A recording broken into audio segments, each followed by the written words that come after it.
My name is Melissa Taylor, and I'm the Behavior and Training Manager at Friends for Life. And today we're going to be talking about targeting as a method of training for cats. So, targeting is when you teach a cat to touch something with a part of their body. So, very typically, we teach cats to touch our thumb or our hand. We can teach cats to touch the end of sticks. Stick targeting is very useful for cats that are not comfortable coming close to your hand and you want to lure them into a behavior. Stick targeting is also great to teach cats to touch other things. For example, you can teach a cat to ring a bell using stick targeting. You teach the cat to touch their nose or their paw to the stick, and then you can have them ring a bell by showing them where they should target. For cats that are actually more bold and confident, they actually approach novel objects directly. So you can actually teach them to touch a new thing like a bell, or you can teach them to press a button. You can teach them to lie on their bodies on a mat away from you. So those are just a few things that you can do with targeting. It's an excellent method for cats that are fearful, and it's a great way to teach behaviors that happen at a distance from you. So what do you need to get started with targeting? All you need is something that you want the cat to touch. So the targeting stick, or your new object, your button that you want them to press, the bell that you want them to ring, the mat that you want them to lie on. You can have some extra special treats that your cat likes. We like to use sometimes these crunchy treats and wet food or baby food on a spoon. And don't forget your clicker or your verbal reward marker that we talk about in our Charging the Clicker video. And that and a lot of patience and a willing cat, and you're ready to get started. Targeting is very handy in use to train cats who are not comfortable with the trainer's hands around them for various reasons. For example, they can be just fearful, or some cats just get very easily excited and they'll start grabbing at you. Or sometimes it's just because they don't have good bite inhibition, and if you have a treat in your hand, they don't really care or know the difference between your hand and the treat. So you can teach a cat instead to touch a target stick and then use the target stick as a lure, and then you can really efficiently lure behaviors. So here are a series of clips of Merlin learning to spin with the help of a target stick. First of all, we're going to teach Merlin to touch the end of the stick with his nose, and all you have to do is take the stick, put it up to the cat's nose just maybe 2 inches away, and wait for them to sniff it quite by accident. And then you'll say yes or click, and then give them the treat. So Merlin is very consistently touching the stick with his nose, and he has realized that this earns him the treat. So you move on to the next step, which is teaching him to follow the stick instead of just touch it. So you start by having the stick placed a little away from him so that he has to go out of his way to touch the stick. So, a little bit to his right, a little bit to his left, and once he is consistently going out of his way to touch the stick, then you can say yes and treat for just moving towards the stick. So you hold the stick a bit away and say yes or click when the cat takes first one step towards the stick, then a couple steps towards the stick. Eventually you can move the stick all around and the cat's going to follow it. Once Merlin is following the stick, he's ready to learn a trick. In this case, we're teaching him to spin, which means that he just walks around in a circle. In this case, he's walking clockwise around, which is important because when you're teaching your cat this trick, you always want to lure them in the same direction. So if you've first started to lure them in the clockwise direction, then stick to that. Otherwise, it can be confusing. I can assure you that most cats won't follow the lure all the way around in a circle, and this is the case with Merlin. So in the beginning, we lured him away from us and then said yes when he was away from us, and then treated him towards us. So he had to follow the rest of the way around. He had to turn the rest of the circle around to come get the treat.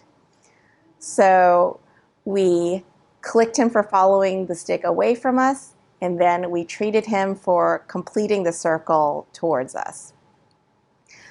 After a while, where he's repeated this exercise, he'll start to anticipate that he should finish the circle and come face us for the treat. So in that case, we'll start saying yes or clicking whenever he's spun all the way around. Once Merlin is following the stick all the way around, we can now fade the stick as a lure until we're only using our finger to lure him around, or as a hand signal for him to follow. So what I do in this case is, instead of holding the stick all the way at the end, I'm going to hold it closer to the middle and with less and less stick showing until all that's left is my finger. So this is actually not too difficult a step for most cats to follow, as long as you do it gradually. Once the cat is following your finger, then you have a hand signal that you can use. So you should be able to just move your finger in a circle and the cat follows it, and you have a trick right there. The next step is you may want to add a verbal cue. In this case, we're using the cue spin. It's important to say your verbal cue first, spin, and then use your hand signal to indicate that the cat should turn around in a circle. So we tell Merlin, spin, and then we give the hand signal for him to spin around. Very good. And of course, you're going to say yes and treat after. Targeting is also a useful technique to teach tricks that are remote from the handler. So if you're teaching something that's too far away for you to lure something that's a few feet away from you or across the room, targeting is very useful because you can teach a cat to touch part of their body to something far away from you. In this case, we're teaching Yoda to kiss Mrs. Potato Head, and we're calling this trick Pucker Up.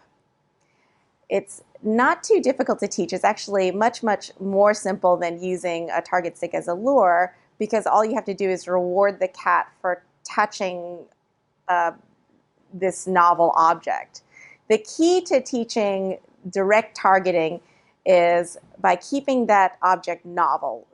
Really, you're not going to leave the Mrs. Potato Head out so that it gets boring and then your cat's not likely to touch it. You're instead going to withhold it until the very moment that you're ready to train. So we have this truly novel object. We present it to Yoda and are ready with the clicker for the moment that he's going to touch her with his nose. And when he does, then you can click and treat. So the first clicks are essential, because if you miss them, then the novelty is gone. So we put our Mrs. Potato Head down, we're ready to click, he sniffs her, and then we click. And that makes it much more likely that he'll sniff her in the future because he's used the clicker before, so he knows the significance of the clicker. So as he continues to sniff her, we can start requiring him to sniff a specific spot. In this case, we want him to touch her lips with his nose as if he's kissing her. So once he's just 100% at touching the Mrs. Potato Head with his nose, then we can start only clicking when he's touching closer to her mouth, and eventually clicking when he touches her mouth. Once Yoda is touching Mrs. Potato Head on the lips with his nose very consistently, we can start adding a verbal cue. In this case, we're saying pucker up. So before he has a chance to start going to touch her nose, I'm going to say pucker up once and wait for him to follow through. Once he does, then I'll click and treat. So I say pucker up one time and wait for him patiently, and he'll go and touch her lips, and then he gets a click and a treat. The important thing is that you only say your cue one time, because you want your cat to understand that it's the one time that is the cue and not the repeated version that's the cue. Many trainers will repeat themselves, and then the animal will only respond when they've repeated the cue several times. So we want to be consistent about saying the cue once. Now that your cat has mastered targeting, you can use this technique to teach a wealth of behaviors. So don't just stick with spin and pucker up. You can use targeting to teach your cat to touch any novel object. Once your cat has learned to touch the new thing that you put down, you can teach them to press buttons. You can teach them to, touch their reflection in a mirror. You can teach them all kinds of tricks. You can lure them into all kinds of behaviors now that your cat is following the stick. So please take advantage of targeting to this full extent. So in our next video, we're going to talk about this more complicated training technique. If you didn't think we could get more complicated, we can. It's called shaping by successive approximation, or shaping. And what this does is teach cats behaviors that are more complex and require more finesse than you can get with luring or targeting. So for example, in the next video, we're going to teach a cat to ring a bell. And with luring or targeting, we could have brought him close to the bell and got him to touch the bell in the right spot, but we couldn't teach him the technique that he needed to learn to hit the bell just right to cause it to sound. So that's where shaping comes in. So if you're curious about teaching your cat to ring a bell, and I know you are, you'll stay tuned for our next video on shaping.